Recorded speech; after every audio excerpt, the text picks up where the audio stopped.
ব্রাহ্মণবাড়িয়ার বিজয়নগর উপজেলার ৩ ইউনিয়ন ব্রাহ্মণবাড়িয়া ৩ আসন থেকে বাদ দিয়ে ব্রাহ্মণবাড়িয়া ২ আসনের সাথে যুক্ত করে খসড়া তালিকা প্রকাশ করেছে নির্বাচন কমিশন।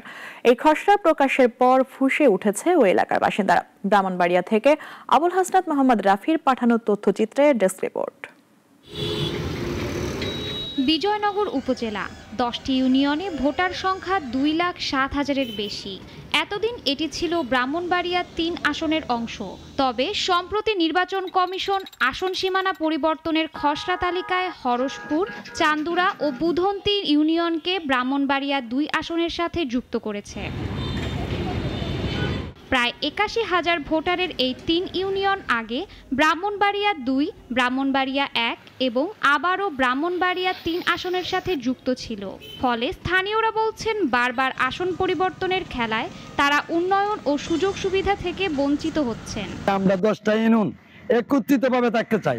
আমাদের থেকে আমরা 10টা ভাইকে যেন আলাদা না করা হয়। এই ফুটবল মনে হচ্ছে যে লাথি দিয়ে আমরা সেখানে যাই। খসড়া প্রকাশের পর থেকেই প্রায় প্রতিদিন বিক্ষোভ ও ঢাকা সিলেট মহাসড়ক অবরোধ করছেন তারা। কমিশনের কাছে একাধিক আপিলও করেছেন স্থানীয় রাজনীতিক ও সাধারণ মানুষ। থানা হচ্ছে বিজয়নগর, আমরা বিজয়নগরে থাকতাম চাই, আমরা আর যাইতাম চাই না। আমরা আসলে চাচ্ছি যে আমরা সদরের লোক বিজয়নগর সদরে থাকবো। রাজনৈতিক নেতারা বলছেন উন্নয়নের স্বার্থে জনগণের সঙ্গে আছেন তারা।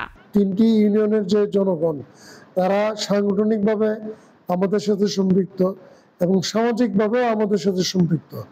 তাদের অবশ্যই এই ব্রাহ্মণবাড়িয়া 3 আসনের সাথে পুনরায় সম্পৃক্ত করা হোক। আমি মনে করি জনমতের প্রতিফলন নির্বাচন কমিশনের মাধ্যমে যদি প্রকাশিত হয় এটাই সবচেয়ে উত্তম হবে বলে মনে করি। এতে করে আন্দোলন প্রশমিত হবে, জনগণের মধ্যে যে অসন্তোষ সেটা দূর হবে, স্বস্তি ফিরে আসবে। একটা উপজেলার একজনই শুধুমাত্র উপজেলা চেয়ারম্যান থাকবে, আবার এমপির ক্ষেত্রে সেখানে হবে কি 2টা এমপি থাকবে একটা উপজেলার মধ্যে। তখন স্বাভাবিকভাবে এখানে কিছু ক্লেশ সৃষ্টি হবে 2জন এমপি দ্বয়ের মধ্যে। তো উন্নয়নের যে ধারাবাহিকতা আছে সেই ধারাবাহিকতাটা স্বাভাবিকভাবেই ব্যাহত হবে। এরই মধ্যে নির্বাচন কমিশনে আপিল করা হয়েছে, তাই চূড়ান্ত সিদ্ধান্তের অপেক্ষায় আছে এলাকাবাসী। শাশ্বতী সরকার, নাগরিক।